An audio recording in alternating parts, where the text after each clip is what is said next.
Hon, time's up! You're no! No, you're twisting everything! You put America last! And Yes, face US failed! Now, face the consequences! Let's talk about Illhan Omar and Tim Walz. Exactly. And obviously, Illhan Omar, the president and the White House have been out saying that she married her brother, that there is immigration fraud going on here. These are deportable denaturalization offenses. Can you give us an update on that? Yeah, so we actually think that Illhan Omar definitely committed immigration fraud against the United States of America. And I talked to Stephen Miller about this actually recently. We're trying to look at what the remedies are. That's the thing that we're trying to figure out is what are the legal remedies now that we know that she's committed immigration fraud?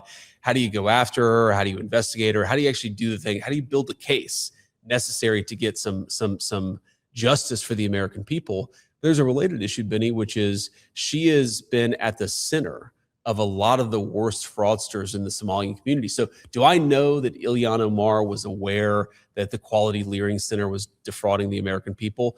I'm not certain of it, but we at least need to investigate it, because if people can commit wrongdoing without even the fear that they're going to be found out, that's a fundamental problem. So I'm worried about the immigration fraud. I'm also worried about what did Illhan Omar know about what was happening in the Somali community, and why was nobody looking into it until, frankly, Donald Trump came along. You got to fix fraud to preserve an America for our children. You have to fix fraud to preserve Western civilization. We won't have a country. Correct. It keeps going the way that it's going. We'll go bankrupt, and everything that makes America great will disappear if we allow fraudsters to steal the American dream from the next generation. I actually just met with Nick Shirley one-on-one very briefly. Of course, he's one of the people who really blew the lid off this crazy fraud in Minnesota with the Somalian illegal immigrant community there. And you know what he said is, he said, a lot of people in my generation, Nick, I don't know exactly how old he is. He's probably 21, 22. He's like, they can't find a job making $60,000 a year, which is what they'd like to be able to, buy a home and support a family. And meanwhile, they've got fraudsters. He's talking about his friends, not abstractions. His friends can't find that job, but they see people driving Mercedes making $1 million defrauding the American people. It's an absolute disgrace. And I think if we don't fix it, we are not going to have a country in 10 years. Well, what people need to see, I think that the fraud has been laid bare. We've all seen the Leering Center, right? Correct. The Leering Center is not an actual daycare. No. The Leering Center was fraud, right? And we've seen the hospice fraud in California. And so I think it's been demonstrated that this is a problem. What people need to see now is like arrests, yes, right? 100%. Deportations. They need to see that the federal government, the gears of justice grind against these people, and they're not allowed to just continue. Yes. So let me give you an example, something I just talked about upstairs, but I think it's worth reiterating for your viewers. So you take a program that exists within Medicaid to help autistic children get the resources that they need. So you have a Somalian fraudster in suburban Minneapolis who says that they have 3 kids who are autistic, and maybe they don't even have 3 kids, and they certainly don't have 3 kids who are autistic.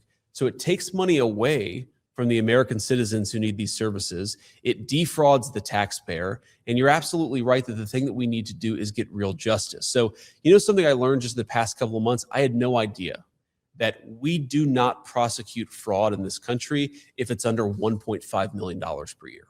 Okay? So think about that. Think of all the people who are $1.5 million a year. This is not chump change. That is meaningful money. And by the way, sometimes by prosecuting the lower level people, you get to the higher level people who are collecting, who have sort of the conspiracy to commit fraud against the American people. So one of the things that we're trying to do with this task force is commit the Department of Justice to investigating all fraud and actually going after the people who are doing it at the small scale of $1.4 million, but also actually looking at the big conspiracies that are out there. Because, Benny, I don't know about you, but I do not believe that what happened with the Somalian immigrant community in Minnesota, I don't think that happens without some cooperation from politicians, without other people looking the either way, or maybe even being in the fraud themselves. Yeah. So, okay, let's talk about Illhan Omar and Tim Walz. Exactly. And obviously, Illhan Omar, the president and the White House have been out saying that she married her brother, that there is immigration fraud going on here. These are deportable denaturalization offenses. Can you give us an update on that?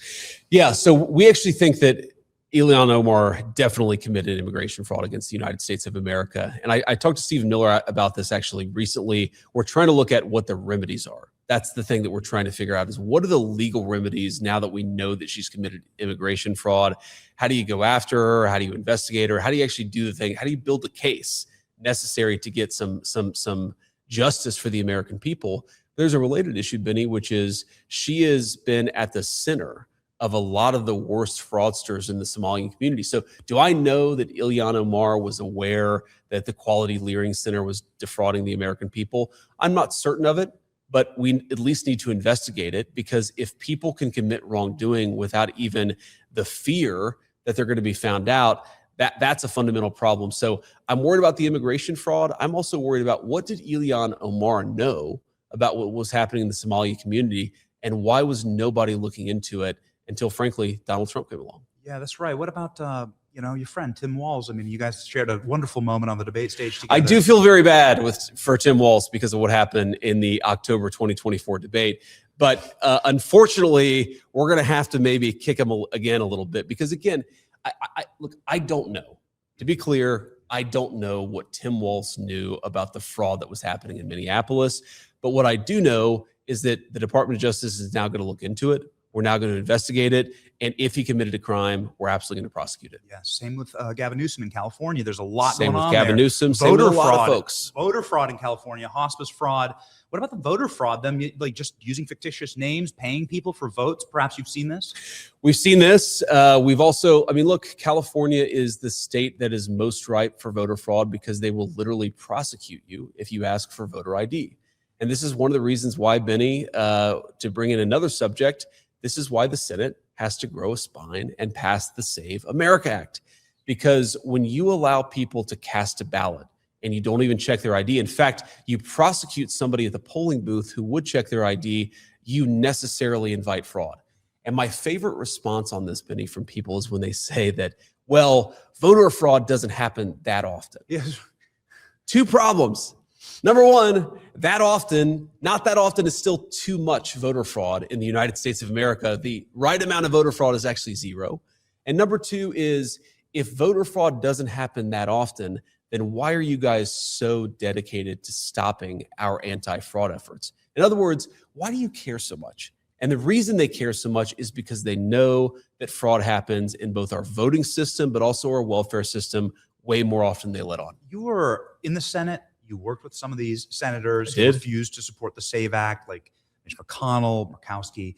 You know the Senate and how it works. They're going on recess now, and people are enraged about that without passing the SAVE Act. Yep. They're now going on recess. Or without funding the Department of Homeland Security. Exactly right. This must frustrate you. You're the president of the Senate, I think, if I read the Constitution correctly. That's right. That's right. So what's your word to the senators here? What would you like to see happen? Are you available to cast the deciding vote to pass the SAVE Act?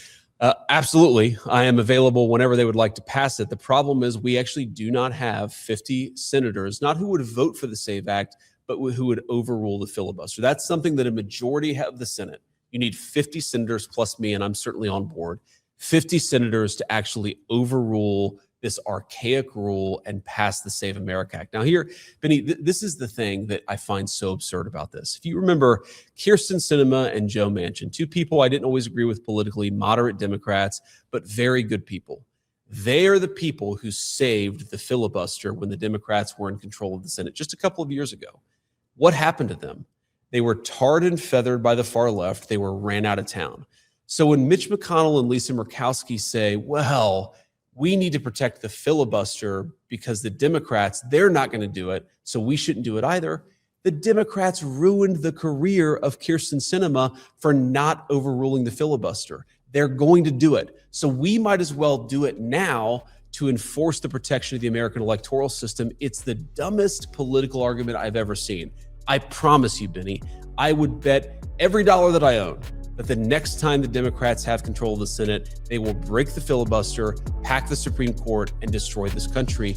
We have to do it now in order to save the country.